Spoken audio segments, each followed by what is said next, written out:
everyone. We're here for the week 1. Oh, fuck. I forgot to change the title on here. I'm an asshole.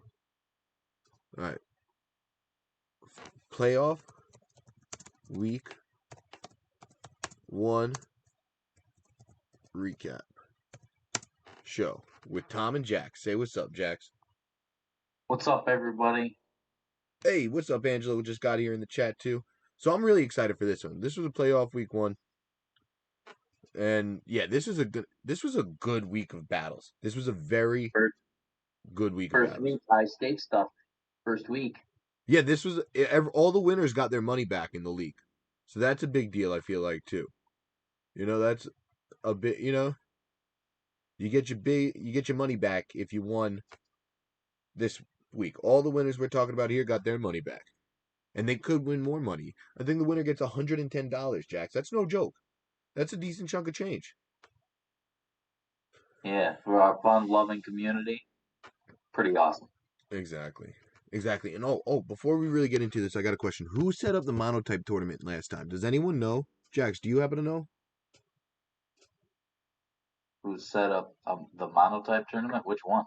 There Wasn't was there more than one? Oh, there was more than one? Yeah, I'm pretty sure Bum Trash Garbage did. All right, so I got to talk to him because I want to set one of those up. Because I missed both of the ones he set up. I know I was traveling from one of them. I didn't even know about the second one. So me and Weez were talking about setting up a tournament. Are you talking about the one in Battlefy or the one that's on the cart? I missed both of them. Yeah, Bum Trash set it up, so I got to talk to Bum Trash. Because I want to set up a tournament. Me and Weez were talking about doing monotype. Yeah, I know how to do them too, so I Perfect. posted on both platforms. Yeah, so I think we're going to do Battlefy. I found out it's Battlefy, not Battlefly. I always thought it was Battlefly with an L. Battlefy. Battlefy. But all right, enough with the gibberish. Let's get into the show. I'm very excited for this one. And the first match we got is Koji versus Angela. So wait, let me pull up Koji's stats. Koji gave me some really interesting stats. I launched 7 rock slides that went first, missed a goth, and 2 were single target. That means I got 11 total rock slides that could flinch. I got 2 flinches. Holy crap. He got the flinches when he needed them, and it was an under 30% thing. And Angela launched 4 total moves in Togekiss for 6 total crits, dealing Dazzle Green, Gleam double crit. I launched 7 flash cannons for 1 special defense drop. I launched 2 air slashes for the first 0 flinch. And crazy stats coming out of this. So I know a couple of people like me in the chat. I was like, "Oh, Koji, that was such a lucky crit," and he's like, "No, man, I set myself up for everything." So I don't want to accidentally offend and say the lucky word, and I don't want to take anything away because those flinches and crits were awesome and they're part of the game, and that's how the game happens, man. And it's so cool to see how everything's just a roll of the dice in Pokemon. Anything can happen, any battle, and Koji breaking down the numbers like that, it's so cool to see, and it's like I want to start doing that for more battles now. Like seeing the number 11, yeah, it was lucky timing. Like it was amazing to see. It was absolutely amazing to see. I love seeing the numbers. And this was one of the best battles of the week. So I definitely recommend everyone go watch it if you didn't. That Angelo Hunter at Professor Koji. Click Professor Koji's name right down there. Right down there. You see it in the chat right down there? So click his name. Go watch the battle. It's fucking awesome. And Jax, what do you got to say on this one? I mean, I'll be the guy who said it. It was lucky. That's what it was. But it's part of the game. You know what I mean? Luck Everything's a roll happens of the in dice. this. Let's get the hacks crap out of the way. It's hacks. It always happens. It's just a turn. You know what I mean? But he played to the way that he needed to win, Yep. and he played to his outs. Yep. And he got lucky. He needed in this game. Half the matches you're gonna need to get lucky. You're gonna need that crit to be able to happen to come back. That's how comebacks happen in anything. Comebacks are awesome to see, too. I could be playing in any sport, football, basketball, soccer, anything like that. If you're getting beat and you come back, there's a modicum of luck that happened to it. But the fact that you were able to get lucky, that's on the player. Yes. When you were able to put yourself in a situation to where being lucky got you that win, that's all on you. And that's where the disconnect is. The way he set himself up was amazing. The way he positioned the board to get those rock slide flinches when he needed to was amazing. It was awesome to see. Yeah, I mean, and don't get me wrong, both of these players, I think, played a flawless Phenomenally. match. They really did. They And played then, both of them. They put on a show for us. They were yeah, very this to me was fairly close with a couple of other ones, but to me, this was the match of the first round of the playoffs. it was amazing, and it I was the mean, first match of the playoffs too. It got us set up right. It was the first one yeah, it started off with a with a bang. bang for sure. With a bang. It started us Yeah, off so hot. It was amazing to see. I fucking loved watching this one, man. And so I texted Behanny during this one. I said, look at the streams. Angelo had 19 viewers. Koji had 19 viewers. I said, there's nearly 40 people watching. Like, it's awesome to see how, like, these two streamers have platforms. So many people cared about this match. We're watching it live. Like, nearly 40 people were watching it live on both their streams. That's fucking awesome. Shout out to both these coaches. Shout out to both these streamers, at Angelo Hunter, at Professor Koji. Amazing to see. I don't know what they peaked at, but they probably both peaked over 20 viewers at a time. They probably had over 50 people watching them, I'm guessing. I'm guessing they both peaked at around 25 viewers or whatever it was, you know? So I'm guessing there were over 50 people watching this match. That's incredible to see. Shout out the CPDL League's growth. Shout out the moderators. I almost called them commissioners. Shout out these streamers. Shout out this match, because this was a great one to see, and this was a great one to start the playoffs.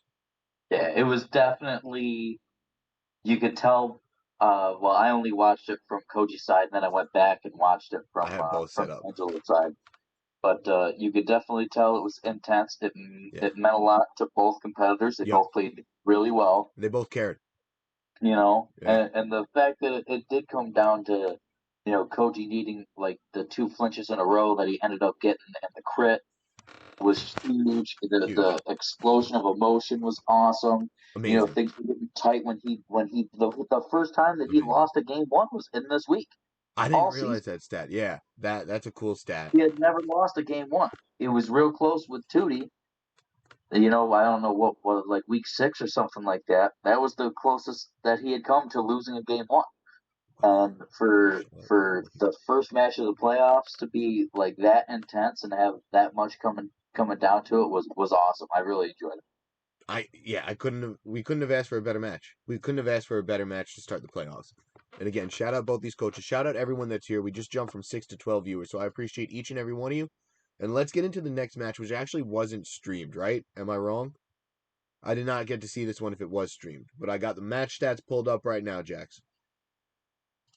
Yeah, no, this one was not streamed, unfortunately. It was my only missed prediction so far.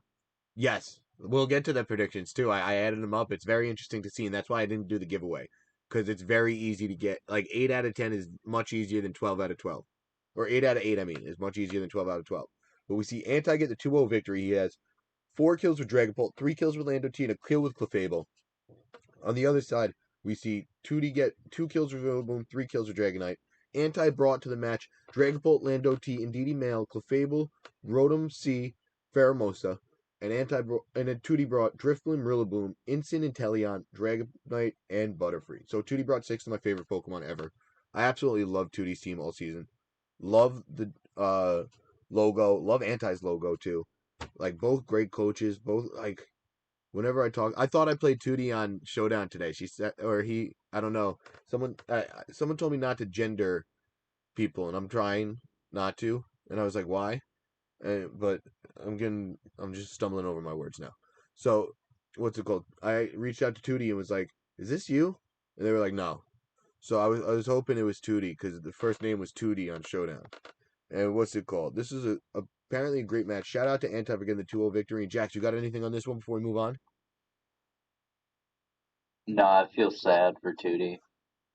Great team. Great team. Yeah, Like, one of the more fun I teams. wanted my dark horse prediction to come true, and it didn't. One of the more Sad. fun teams all year. All right. And I think with that one, we're going to move on to the next one, which is Arceus versus KD. And I got some intense notes for this one. So I was like, all right, I'm going all in, I guess. So, game one, we see Weezing, Latias from Arceus versus the Meowstic Spectrier from KD. KD max Spectrier turn one with a helping hand from Meowstic. Weezing Protect, Tailwind from Latias goes first, and then KD knocks out Latias, and Arceus gets the first switch in, and Gigas comes in for free. Arceus was very happy when that happened. Very, very happy. When what's it called?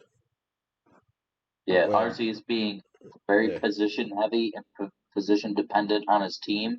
That I could see why that being made him quite happy when he was able to get that free switch in. So then we see Arceus, Dynamax's Gigas, Spectrier Max guards, calling the Max Darkness. Weezing gets up to substitute though, and Meowstic yawns. So immediately Arceus is like, all right. So KD is gonna know that I'm the Lumberry once this hits. So he's already thinking about like items and revealing information and whatnot. So helping hand, Meowstic, uh, the Reggie Max Darkness is first. Spectrier survives. Weezing almost KOs it with Heat Wave, just doesn't do enough. Max Strike does a decent chuck from Spectrier. Max Strike the Meowstic from Gigas. Oh, and then yeah, does a decent chuck from Spec, and that's the end of the turn. Max Strike into Meowstic slot from Gigas, and then Katie switches out his Dynamax into Obstagoon. Uh, what's it called? In case there was a Max Darkness, right? Or no, that was later in the game. Was Spectre out of? Oh, I predicted Ally switch both games on turn one. Oh, so that's big. I'm having trouble. But yeah, then Arceus protects. Katie protects Spectre. Arceus protects Gigas.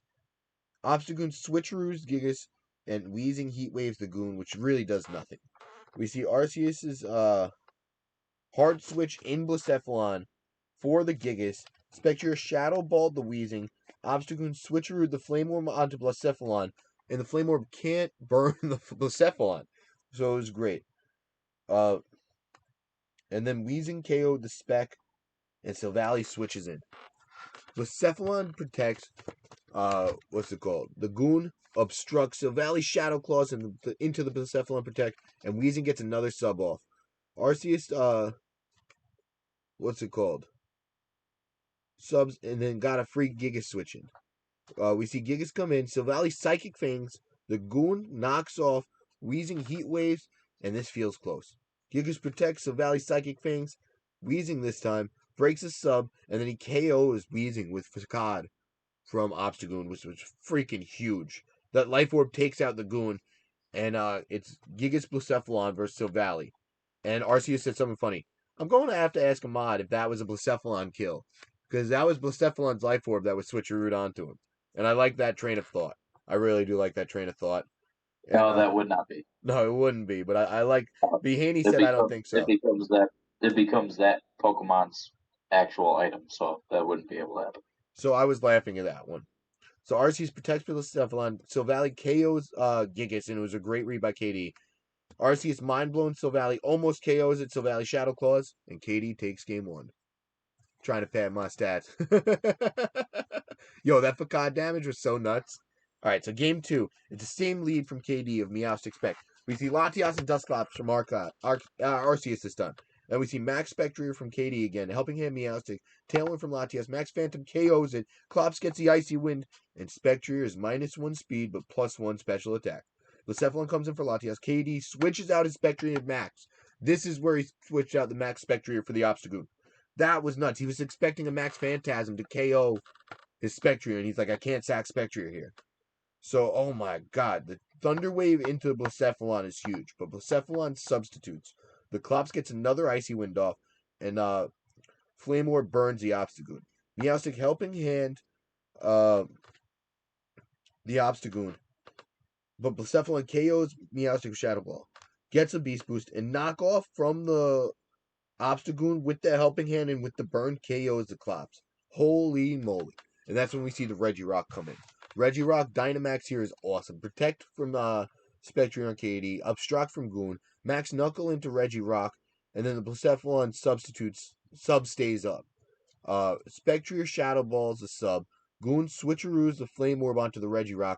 Regirock KOs the Goon but gets burned. Blacephalon gets paralyzed and can't move.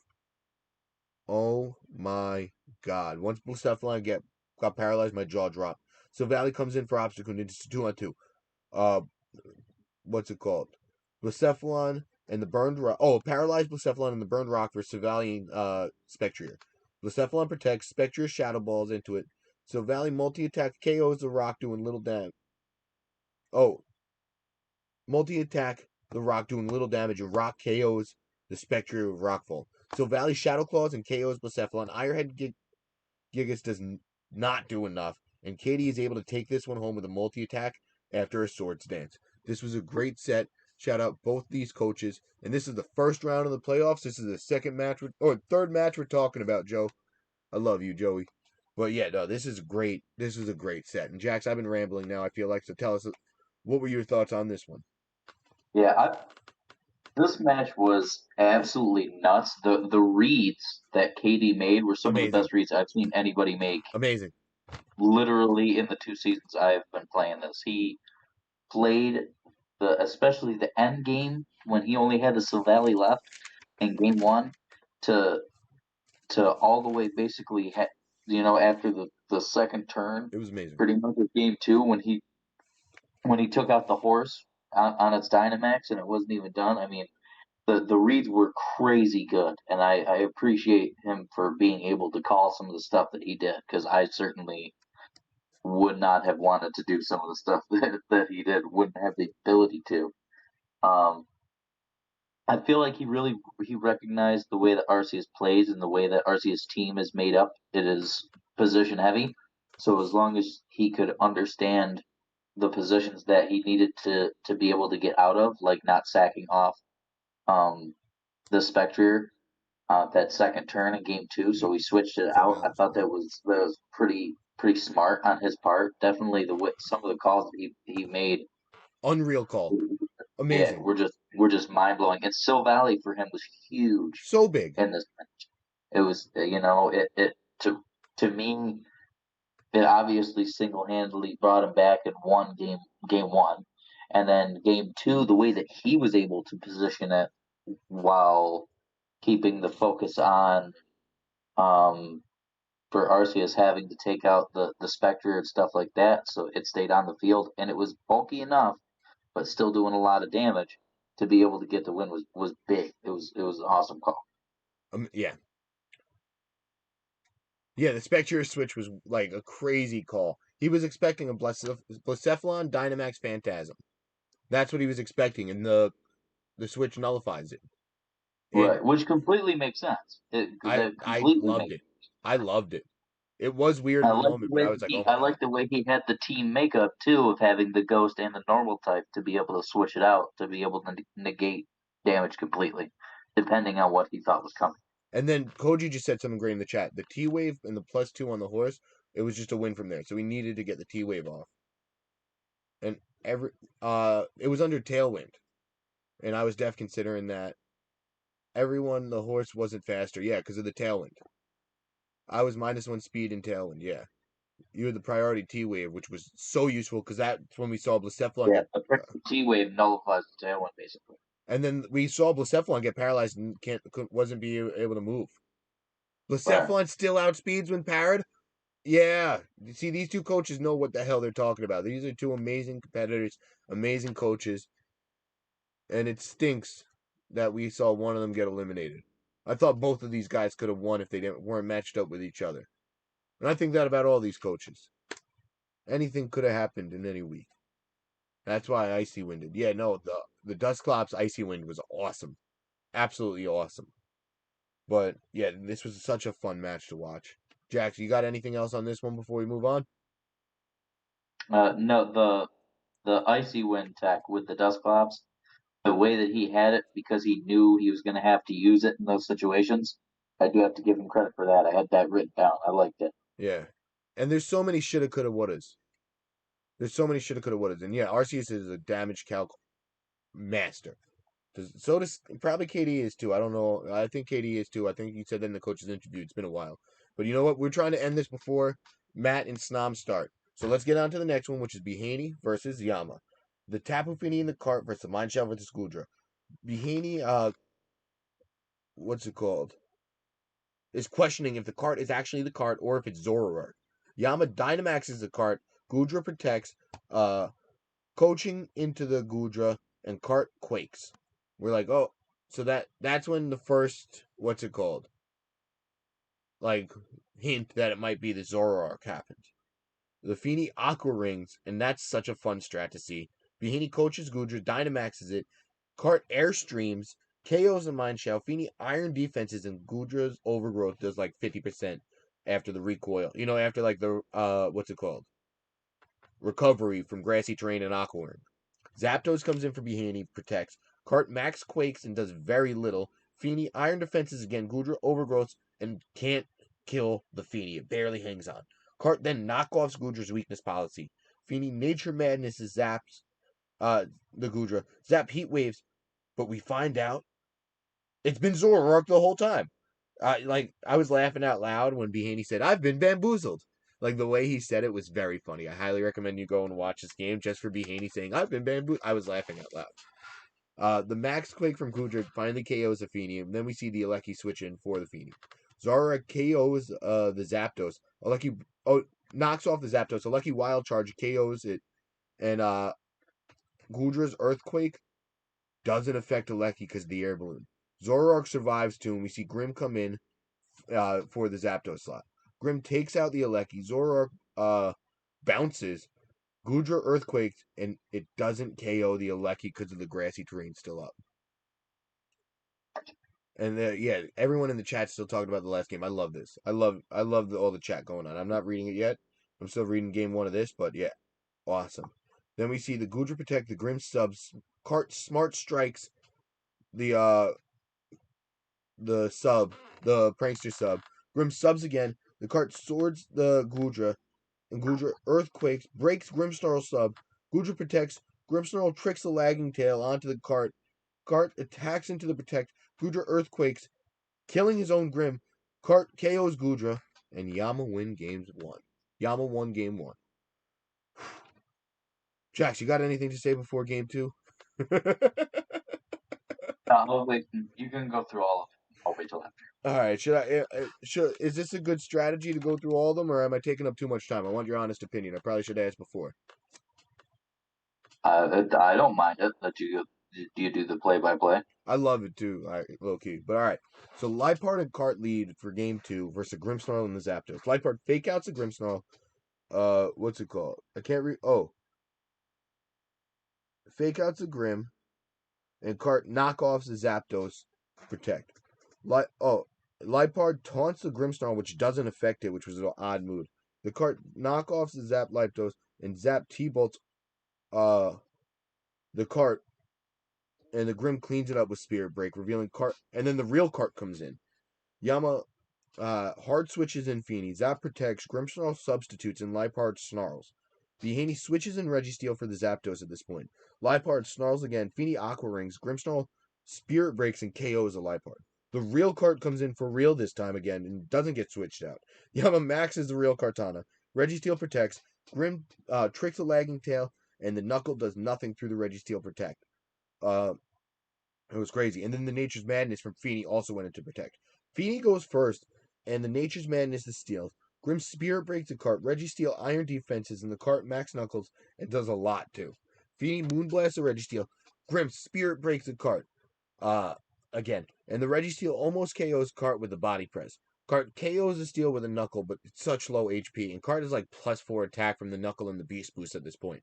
Zapdos comes in, Dynamax's turn, like this turn. Behanny did a wonderful job of stalling out Yama's Dynamax before Dynamaxing his own Zapdos, and he was able to KO the cart with Max Flare. Feeny Moonblast and doesn't, like, it does a decent chunk, but it doesn't do enough. Gets a special attack drop. Spirit Break comes in, drops Feeny's special attack. Zapdos Max Lightning doesn't do enough. This Feeny was a tank. The Moonblast, again, does a nice chunk. Spirit Break comes from into Feeny, and Behanny was able to take game two. Game three, we see the Feeny and the Lucky versus Mind Shadow and the Goodra. Then we see the Zora, and then because there's no terrain and the Feeny's there. What's up, Pops? We know it's a Zoroark disguised as a Feeny. So this was just a bad job of covering up Zoroark because you can't use it for Feeny because Feeny has a terrain. So you'll immediately know that terrain doesn't activate. That's not really Feeny. Yama Dynamax is Zoroark here. Unless you do it for the first game, because then you don't know. It could be telepathy. If a Feeny with terrain, yeah. It could be telepathy then. All right, that's true. So yeah, Yama Dynamaxes Zoroark, Lucky protects, Gudra protects, and Mindshell close combats, bringing the Zoroark down to its sash. Airstream KOs the Mindshell and Grim comes in, fake outs the Kartana, Zoroark switches out and Kartana comes in. Zoroark max guards. Oh no, what comes out? Oh, Aleki comes out. I'm sorry, I wrote Zoroark. Aleki comes out, Cart comes in. Zoroark max guards Gudra. Max quakes the Cart. Grim substitute. Zoroark max darkness, which does really like a, I wrote a nice amount. Cart then substitutes, and Behanny was confused when he saw Cart substitute. Gudra max dragons KOing Zoroark, lowering Kartana's attack. Aleki comes in and gets a lagging tail from Trick. And it actually reflected, which I thought was an interesting strategy, Aleki reflect. Cart smart strike breaks Grim's substitute, pops its new air balloon. Gudra max dragons the Aleki, damage it like 60%, and now Cart is -2. Yama withdraws Kartana, Feeny comes in, Zap switches in for the Grim, Aleki protects, and Gudra earthquakes, doing chip to Feeny. Zap T-bolts of Feeny and does like 50%. Feeny, Nature's Madness, and Gudra earthquakes, KOing the Aleki finally, and doing more chip to Feeny. Cart comes back in, uh, and Zapdos. Oh, Zap protects, Cart smart strikes it. Feeny Aqua Rings and Gudra KOs it with a power whip still. Zap cleans it up with a heat wave, and this was a crazy set. And Jax, what do you got on this one? I feel like Behaney went back to the age old strategy that him, Pops, and Fox went with the bulk that is what helped him get through it. A lot of this, he had the So crazy lucky. mons that helped him make. Once again, he made great adjustments after game one Yeah.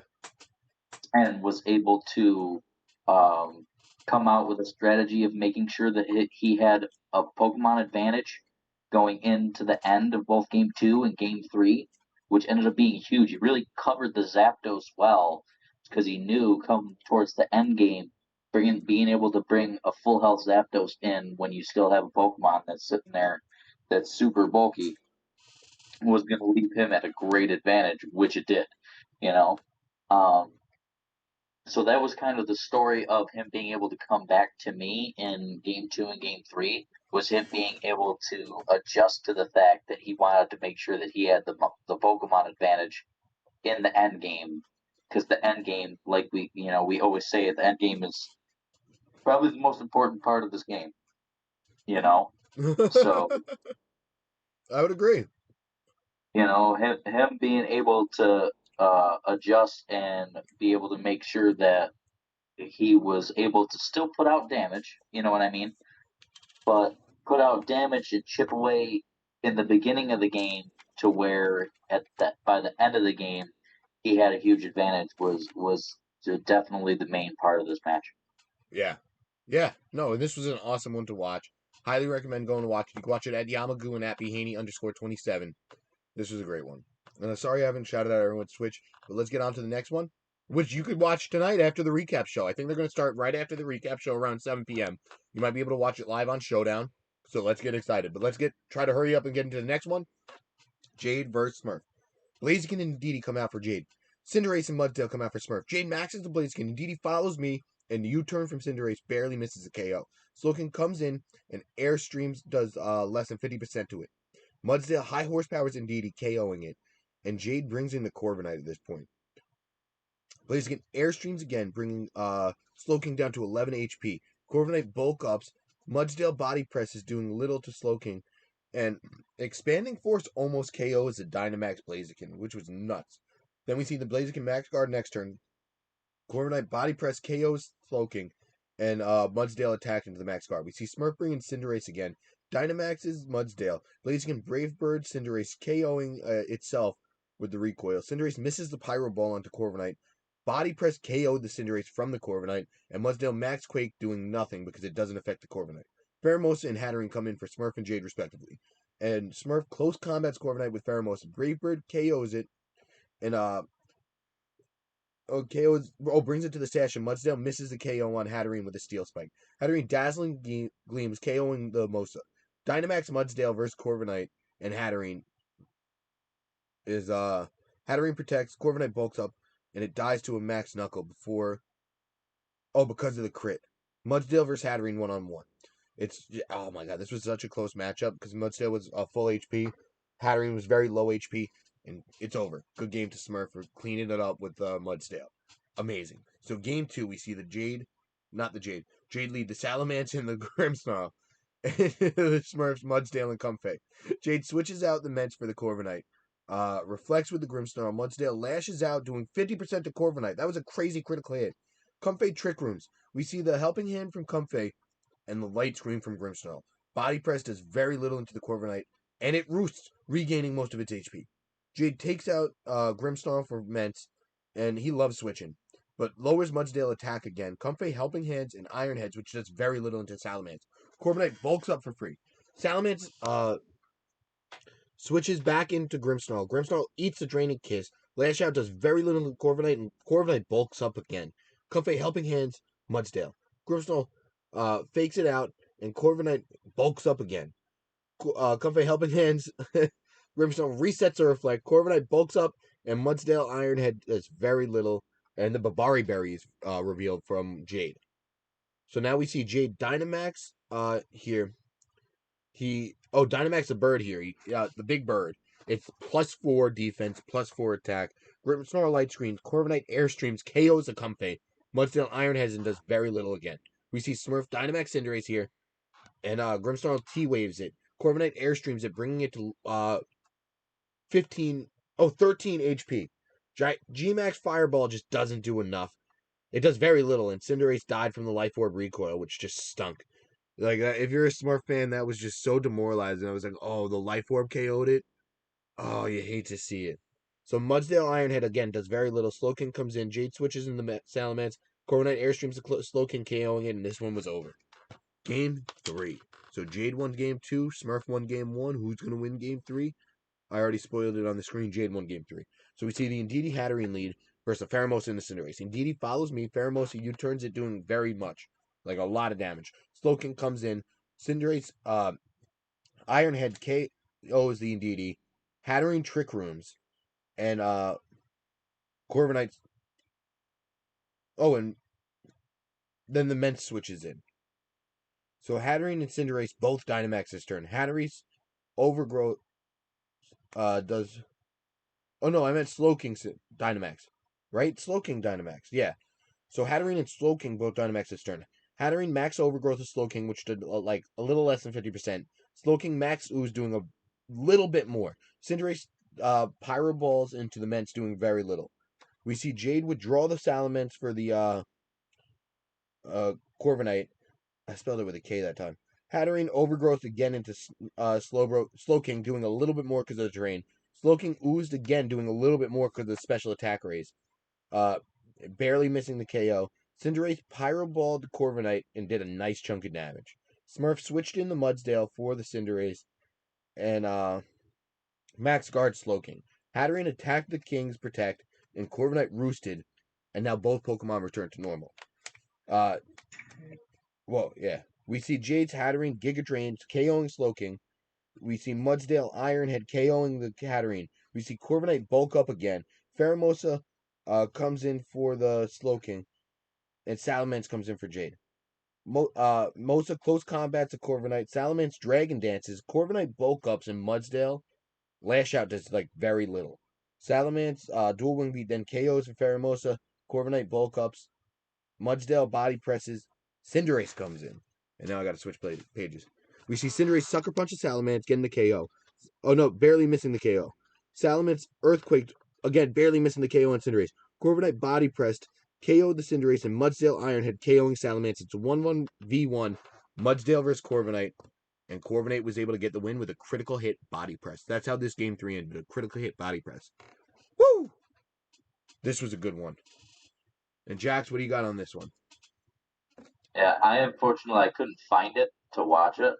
When I went to go garbage. look, I couldn't find the VOD on there. But I watched it like 20 minutes ago. Oh, really? Not 20 minutes ago because we've been live for 30 minutes, but like 20 minutes before 4 o'clock. Oh, okay. Yeah, I lost track of time. I'll try to go back and watch it. I just know because I had to translate the match stats from Jade's doctor handwriting. Jade has the best handwriting in the league. Yeah. But I'll tell you what, Corbin, I put in some big work, Big boy work this week. some big boy work, and the thing about Corbinite is you always knew Corbinite kind of has it in it. People use it. It's not always out there as the premier mon when it's being used. But I mean, this week just goes to show you can use it as your main threat all day long, and it can definitely do some work. So Yeah, dude, it's crazy. So I just messaged Snom and Matt saying, I'm sorry, we're going to go a little past 7. So if anyone wants to dip out of our stream and go watch a Showdown or watch it at the same time whenever they go live, if they go live on Showdown, please go watch it because that's what I would probably do too. But let's get into our second to last match, Pops versus Pato. This is the last match I actually have notes on because I watched Fox Andrew at work. So, but we see the Dracovish and Instant for Pato versus Raichu and the Volcarona. And then the Cradley comes in for the Volcarona. Pops loves leading the Raichu. Incineroar fake outs Cradley. Raichu play roughs the fish, and the fish substitute. Kartana comes in for Incineroar. Fish protects. Raichu play roughs into the protect, and Meteor Beam from Cradley with the power brings Cart down to the sash. Cradley protects. Cart vacuum waves the Raichu. Volt Tackle KOs the Cart. Pato withdrew the Incineroar for Hydreigon. Pops Max Cradley, and Raichu breaks the Dracovish's sub with play rough. Dracovish KOs the Raichu, but Cradley KOs the Dracovish with a Max Rockfall. Volcarona, it's Volcarona comes in for Pops' side, and Instant comes in for Pato's side. Pato maxes a Hydreigon. Instant fake outs a Volcarona. Hydreigon max quakes a Volcarona, and Volcarona, I can't read my handwriting. But then Cradley max Rockfalls the Incineroar slide and one shots it. Pato's only Pokemon is Hydreigon, and it's a 1-on-3. So yeah, Pops was able to get that game 1 victory. Then we see the Cart from the Hydreigon versus the Raichu in the Volcarona game 2. Pato withdraws Cart for the instant, protects Hydreigon, and Raichu speed swaps the Volcarona. Volcarona heat waves, and then Pops has a plan. Like he has a fast Volcarona, he switches out the Raichu for the Registeel, and now he has a fast Raichu in the back too. Volcarona Dynamaxes. Incineroar fake outs the Registeel. Volcarona max bugs Hydreigon, knocking it out. Cortana comes in for Pato, and Pops is expecting what's it called? The mind games now. Pato max the Incineroar, activates a weakness policy with a vacuum wave, which is awesome. Then Max he max flared Registeel with the Incineroar, almost KOing it. Or no, KOing it after the he knocked it out. And then Volk max bugs the Incineroar, which does not a lot. Raichu able to clean it up, and Cart aerial aces, and then gets a burn. Raichu rising voltage, and what's it called? The Volk's Heat Wave double KOs Pato's Steel types. Oh, and then Volk's Heat Wave double KOs Pato's Steel types, finishing the set. So this was a 2-game set for Pops. This was an awesome one to watch. Like this was a really fun one to watch. Pops and Pato both did well. Pato made me laugh. He's leaving the league immediately after this match. I was like, all right, it was a pleasure getting to know you. You're really funny on Twitter. But like he was probably planning on doing that from the get go. So I wonder how long he was planning on leaving before he left. But Jax, what do you got on this one?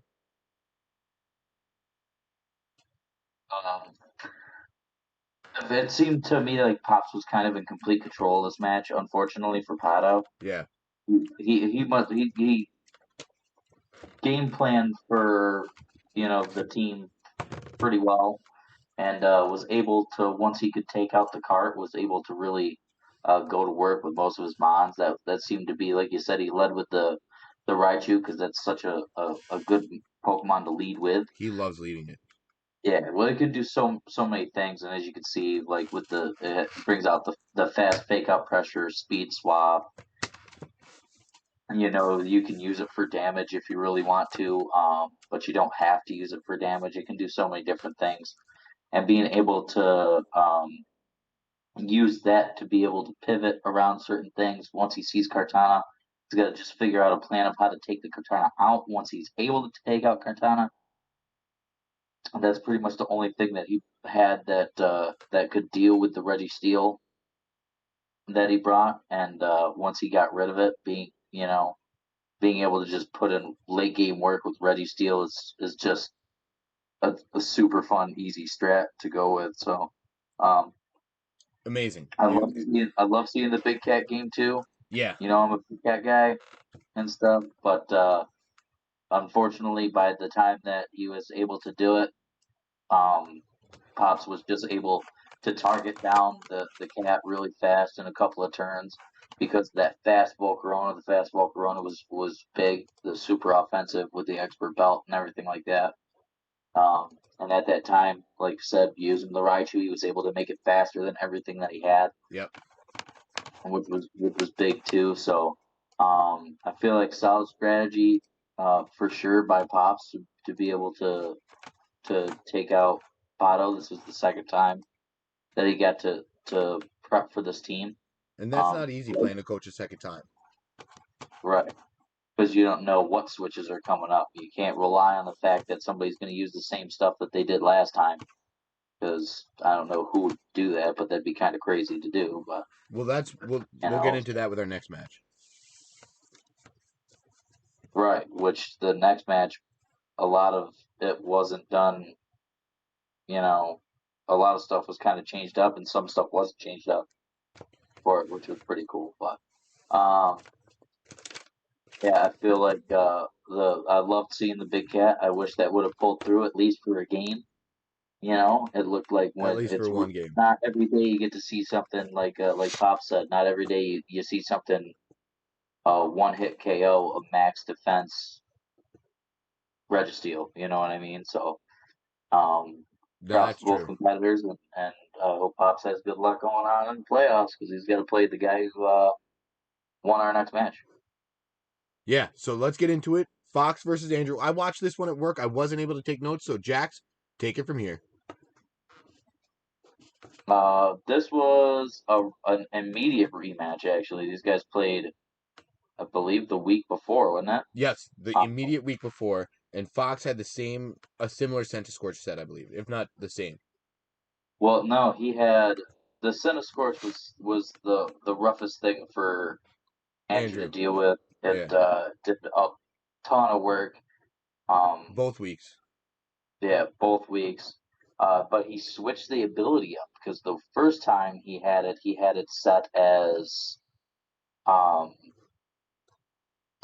was it Flash Fire? Oh yeah, now this one time was white smoke. It was White Smoke, so the stat drops weren't working Yeah, for him, which turned out to be absolutely huge because in that so same big. sense, the first time Andrew had a fast Metagross to try to deal quick, hard damage onto Fox. This time he put more investment into bulk, so the Sun Scorch was actually going first this week instead of going second last week, Which which that ended up being something kind of big, ended up being so big. It ended up Yeah, being huge.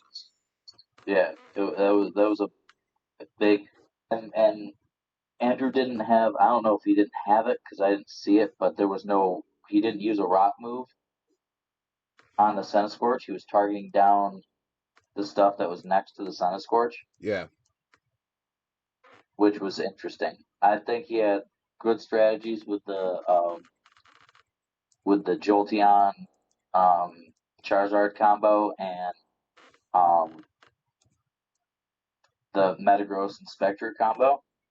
He just wasn't able to get anything working, especially with the fact that the Centiskorch was faster this week. It yeah. really kind of it hampered him and put a little too much pressure on what he could and couldn't do. He had to use a double protect in the second game and stuff. So, um, unfortunate for Andrew, but it's Fox is a really tough competitor. Yep, So it happens. it's the show. It's going to be another hell of a rematch again this coming week between Fox, who had to play the winner of Pops and Pato. So Pops and Fox get to rematch it up as well. I can't wait for this week's matches. We already have two scheduled with Behanny and Katie at 11:30 Friday, Koji versus Anti Sunday 8 p.m. So that's going to be big. And you know what? Without further ado, let's get into Pokemon of the Week. We should do a game of the week next year. But let's get into Pokemon of the week. I'd say game of the week was Koji Angela. Would you? I think you said that too. Yeah, that was Yeah, that was game my of the week. yeah. So that's unofficial. That's not in the PowerPoint. But here's Pokemon of the week, which is my official opinion. Fox's Center Scorch again and Jade's Corviknight. Both of them put in work. And we got some honorable mentions that really could have earned it too. And these two Pokemon did great. Corviknight getting 7 kills. Center Scorch getting 8 kills. It was really fun to see. It was really a lot of fun to see. Like, I couldn't believe how well these Pokemon were doing. And shout out both these coaches. Let's get into honorable mentions too. And Jax, do you talk about honorable mentions first? Well, you had some honorable mentions up there, I had which yeah. you had what? I had the Behanny Gudra one because that was the next KO leader. Right, yeah. You had the Beanie Gujar one. I had to make sure that the Volcarona got in there Yes, because the offensive Volcarona was able to do a lot of work, and I don't think that a lot of people are going to expect a fully offensive Volcarona, but it can do so much damage. That Pokemon can do so much damage that if you're not expecting it and you use it the way that Pops was able to use it this past week, yep. it could do a hell of a lot. And it was just proved this week that if you don't respect the damage that some of these support mons can do, it's going to really catch you off guard. You know what I mean? It's gonna bite you in the And butt. yeah, and the Silvally from KD, The fighting type, right? I think this is the right yeah, fighting type picture. it was the fighting type because that's what Arceus had to make sure that he checked Yeah, during the match to see which one it was. The way that it was EV'd out to be bulky yet still do damage, and the way that he was able to use it to help come back in game one and help ultimately have it win game two was masterfully done by KD. So for just the sheer way that he was able to use it, I had to make sure that got honorable mention as well. yeah. So those are the honorable mentions. Again, these are all opinion based. So I sent B. Haney a list of everyone who won for his award show. Please go vote in that when B. Haney does. And let's go into the kill leaders now. So we see Jaden the Corviknight with 7. We have a two-way tie with B. Haney and Fox for the Gudra and the Senate Scorch. Shout out the mods. And then second time in a row, Senate Scorch is on this list. 6 KOs each time. And then we got another two-way tie for third with Koji and Krokorok and Smurf with the Mudsdale. So shout out every coach in Pokemon that made this kill leader list. And then Jax, are you ready for the predictions? Yeah, Let's get yeah. into it. Because you've only gotten one wrong this entire time, and if Matt wins, you only got one wrong this week, which is nuts. That congratulations on the great predictions. So yeah, me and RTS picked the complete opposite in the first conference. All the favorites won, all the underdogs lost. So we went all underdogs in that conference. And yeah, this is pretty cool to see. Shout out Proto and Pops for getting 5 out of 7, Tootie for getting 4 out of 7, RC's for getting 3 out of 7. And yeah, this was a lot of fun this year. So Jax, what you got on this one? I can't see which one is the first one. Oh, you can't see my screen? No, I'm not. I can't get on Twitch. I'm at a hotel, so it'll bog mine. So we got all right. You were in first with 6 out of 7. You only got Tootie's match wrong. You got Koji, KD, Behaney, Jade, Pops, and Fox all right, and that was by far our leader. But all right, let's get Oh, into. really? Nobody else got that close? I was only when I checked the predictions, I only saw like 2 other people. Yeah, what's it called? Everyone else, the closest was 5 out of 7. That was the Oh next wow. closest. Yeah, y'all gotta step your game up. That's rookie numbers right there. Well, you only got 6 out of 7, so you only beat him by one. Maybe 2. Yeah, maybe 2, potentially 2. So wait, let me go back to the screen and do that math real quick, because I'm typing in something.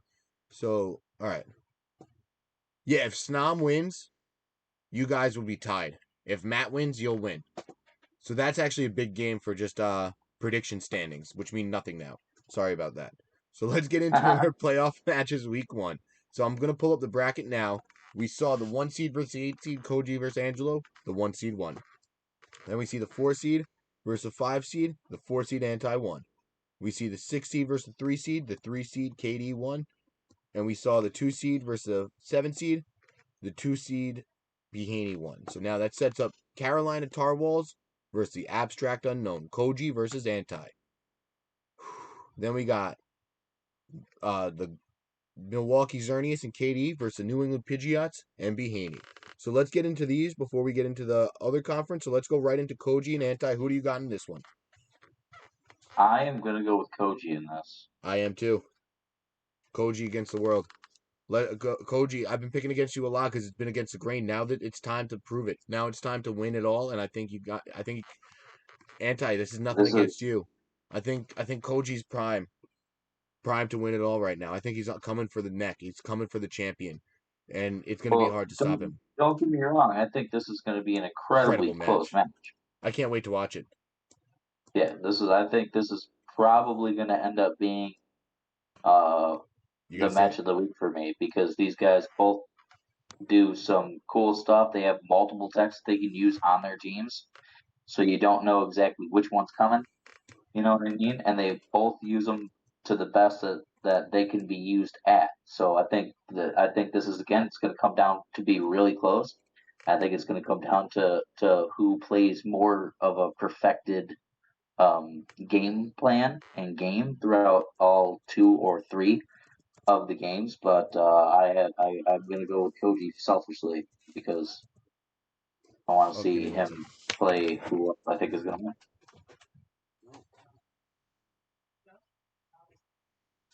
All right, sorry. All right, I'm back. Whew. Oh, I did not feed the dog. So they're like, hey, we need to know if you fed the dog or not. Sorry, I had to get up, but I was super distracted. But yeah, no, this is going to be a crazy match. So I think we're both picking Koji this time, yeah. Great, and I can't wait to see this one. You think Koji's going to be match of the week 2 times in a row, which is awesome. Like, that would be awesome, too. Yeah, I think it just lined up like that. Done and done. All right, so let me go back to the PowerPoint, and let's pull up our next match, which is KD versus Behanny. I want to flip a coin for this one. I really don't know I'm who's going to going win. B. You're going KD? Yeah. I think I'm riding with you on this one, and I think I'm going to go KD, too. And this is nothing against Behanny, but I think the KD Koji showdown is going to be inevitable. I think that's what we're going to see in the finals. I think that's what like everything in this league is leading up to. Done and done. Like I think we're going to see the Koji KD finals, or we're going to see the Koji. Yeah, done Yeah, and and done. if that happens, it's going to be hype. It is going to be hype. I think that's like But I I can't selfishly, wait. I just want to see that match. I want to see that match happen. Yeah, I want to see what happens in that match. That's going to be a roller coaster of emotions for everyone. That's going to be Yeah. so much fun. Oh my god. The drama. The suspense. I can't wait. But let's get into our other side of the bracket. We got the 1 seed versus the 8 seed, which is going to happen right after this stream. They're going to start any minute now. Sanam said he's running a little bit late, so don't worry about going a little over. So we're going to try to hurry it up. We only got a couple of slides left. So I didn't know how to do this, but the winner of that match plays a Canbat of Charmanders. Then we got Reggie's Pops, the 3 seed beat Dang Hang Heroes, Pato, and they play Vegas Victini and Fox. So let's go into Fox. Wait. What did you say? You have Pato playing Fox. No, Pops won, Pops. Yeah, no, Pops. Did I say that wrong? but he's not. He's not the Denhead hero. Oh, I thought I said they got eliminated. Oh, I didn't say. Okay, never mind. No, I I might have didn't hear stumbled over that. the words because I was like clicking too much stuff and I got distracted. So I might have stumbled Okay. over the words. But yeah, we got Vegas Victinis versus Rally Registeel, who knocked out the Dahang Heroes. And all right, Yeah. so let's get into the Fox Pops matchup first. And I'm gonna go first on this one. You went first on the last one. I got Pops, and I think Pops is gonna. Actually, I'm switching. I got Fox. I got Fox in this one. I think Fox is gonna be able to take this one, and he's been a top 4 team most of the times he's been in this league. I believe. Like he's, you know, like really freaking good at this game, and I don't want to pick against him when it's this late in the match. Like I don't think it's smart to pick against a guy who's been here before and who has the experience. Even though Pops is a great player, a great competitor, and I had him written down first. So I'm going Fox here. And Jax, who do you got? I'm going with Fox as well.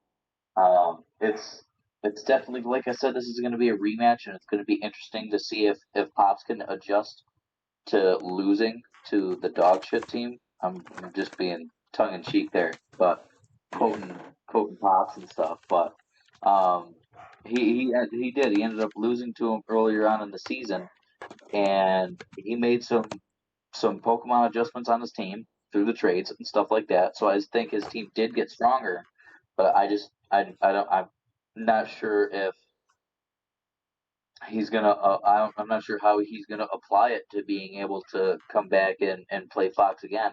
And we've already seen both of these competitors play somebody that they already played again, and both made adjustments. Yeah. And I feel like Fox was a little bit more impressive All right. with being able to win his to me. So I'm just gonna Oh, roll with Fox, and I think this is a toss up, honestly, to see which one of these guys. They both have a team that's especially now that Pop's made his trades. It's both of their teams are so bulky, and they both know how to obviously use them the way they want to. It's going to be a great match. I know that for sure. oh, dude, I'm so excited for this one too. Like, I can't wait for this one too. This has potential to be match of the week too, especially because there's only 4 matches. They each have a Right, 25% chance. But all right, so I am gonna go to the Jade match. I didn't know what to do for this, so I decided to make a slide for both possibilities. I don't want to pick it yet. I want to see the outcome of this first before I pick it. But here's right. Jade versus Snom's roster for everyone. I'm gonna leave it up here for a little bit. We have the Blastoise with 16 kills, Lele with 12, Arcanine with 12. We have the Darmanitan with 11. Then for Jade, we have the Hatterene with 16, Rhyperior with 10, and then we got Matt's roster up here. We have the Urshifu with 11. I think Snom might win. I don't know who I picked in the predictions. Let's actually go back up. Did I pick Snom? Yeah, I think Snom's gonna win this one. So I think it's gonna be this potential outcome where it's Jade versus Snom, and I think I'm gonna go Jade, but I don't want to pick it yet. I want to wait until we see the outcome. You know what? I'm picking Jade no matter who wins. I just decided that. So no matter who wins, I think they're gonna lose to Jade, and that's just what I came up with live on the spot. And sorry about that. What the fuck, Snom? I love you, but I think Jade's very good too. I think this is gonna be hard. So I think you're gonna win today, if that makes you feel better. But Jax, who do you got in this one? It probably doesn't make it feel better, not at all. I'm sorry. Like it's always I gotta pick against 50% of the people each week, and I'm sorry I'm picking against you. But I think you're gonna beat Matt. I'm picking Katie the rest of the games. I don't care. If Matt wins tonight, it'll be interesting to see Jade versus Matchery Matt because it was a close, epic game, but never count out Snom because Snom's the GOAT. Snom's my only moderator in here. I love Snom. I absolutely love Snom. I want to give him a big hug if we ever meet. But yeah, no. I think I'm picking Jade in this one, no matter who he plays, but I can't wait for Snom's match tonight.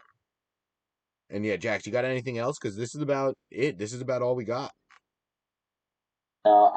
I can't really predict on this one Yeah, exactly. because It's I a don't know who it is. So I'm going to reserve the right till after the match happens, after our stream, to see who came out on top of that.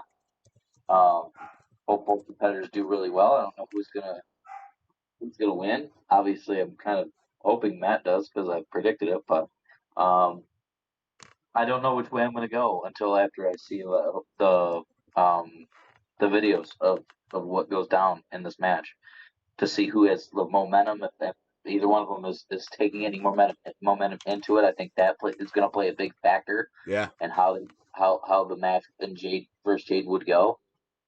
You know, and then like how whoever wins, how they might deal with if they've played him before and how they played when they did stuff like that. So Oh god, this is gonna be a good one. So again, shout out to all our competitors. Good luck to everyone. I hope yeah, I can't wait to see who wins these matches. And then I selfishly want to plug my stream schedule because you're all here. So tomorrow I'm going to be streaming Tommy Tide. We got a new Zacian team that we're going to try out. I got called a bitch on Showdown, putting all 4 of the people to sleep with against who is it? Danger Russ Lee. So this guy, he shaved me a follow and then whispered me and was like, "You play horrible. You play like such a child." And he was crying because I put all his Pokemon to sleep. So that was really funny. And shout out him for that. But what's it called? So I've been having a lot of fun with the team on Showdown, and I can't wait to see and play with it tomorrow on stream. So I hope you guys come join me for the ranked ladder. I'm gonna go check in what's going on with my dog because he's barking a lot. So I'm gonna end the recording here. And Jax, do you got anything else to say before we go? Oh man, good luck to everybody. Hope everybody does well this week. Can't wait to review everything next week. It's gonna be hype. Yeah, we have so little matches next week too. It's gonna be a quick show. So everyone, enjoy Snom versus Matt if you can watch it live on Showdown, or enjoy the replay after. I'll see you next time. I appreciate each and every one of you.